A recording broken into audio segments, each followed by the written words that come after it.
बहुत आडम्बरपूर्ण भाव आम करूँ एमती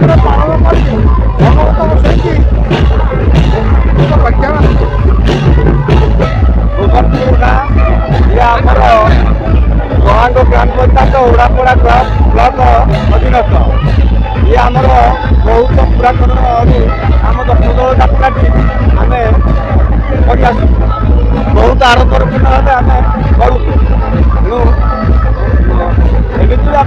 आसुचु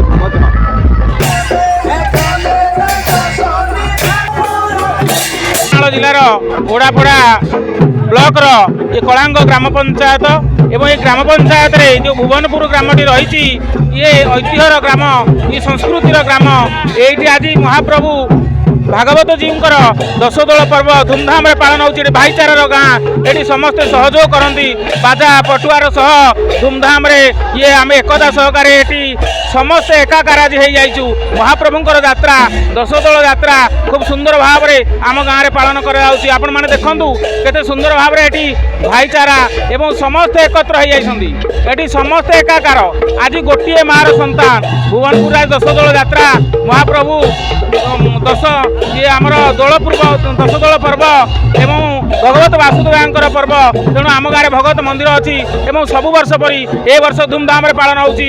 ସମସ୍ତେ ଖୁସି ଆନନ୍ଦରେ ଏ ପର୍ବକୁ ପାଳନ କରିବା ପାଇଁ ଆଗେ ଆସିଛନ୍ତି, ଯାହା ଆପଣ କଳାଙ୍ଗ ପଞ୍ଚାୟତ ଭୁବନପୁର ଗ୍ରାମ ଆଜି ହେଉଛି ଦଶ ଦୋଳ ପ୍ରଭୁ ଭଗବତ ଜୀଉଙ୍କର ଉତ୍ସବ ଏବଂ ଆନନ୍ଦ ସମାରୋହରେ ସବୁ ଆମ ଗ୍ରାମବାସୀ ସମସ୍ତ ଗ୍ରାମବାସୀ ଉପସ୍ଥିତ ଅଛି। ସଭାପତି ଅଦ୍ୱୈତ କୁମାର ବେହେରାଙ୍କ ନେତୃତ୍ୱରେ ବଡ଼ ସମାରୋହ ଚାଲିଛି। ସମସ୍ତ ଗ୍ରାମବାସୀର ସହଯୋଗ ଆଜି ଭଲ ଖୁସିର ଦିନ। ଆମେ ସମସ୍ତେ ଭାଇମାନେ ଏକତ୍ରିତ ହୋଇଛୁ। ଆଉ ଉତ୍ସବକୁ ଆଗକୁ ନେବାରେ ଆମର ବହୁତ ଭାଇମାନଙ୍କର ହାତ ଅଛି। ନିଶ୍ଚିନ୍ତ ଭାବରେ ଭଲ ହେବ ଆଗକୁ ଆମେ ଆଶା କରୁଛୁ। ଆଉ ଗୋପାଳ ଭାଇଙ୍କର ନୌଡ଼ି ଖେଳ ମଧ୍ୟ ଭଲ ଜମୁଛି। ସହରରେ ପ୍ରଭୁଙ୍କର ସଂକୀର୍ତ୍ତନ ବି ଚାଲିଛି। 20 ବର୍ଷ ହେଲା এই উৎসব লাগি রয়েছে।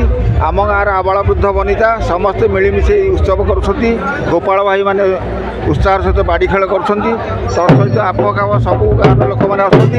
ଏହି ପର୍ବଟା ହେଉଛି ଶେଷ ପର୍ବ ଆମ ଏରିଆର, ତେଣୁ ଏଇଟା ସମ୍ପୂର୍ଣ୍ଣ ଭଲ ଭାବରେ ପାଳନ କରାହେଉଛି।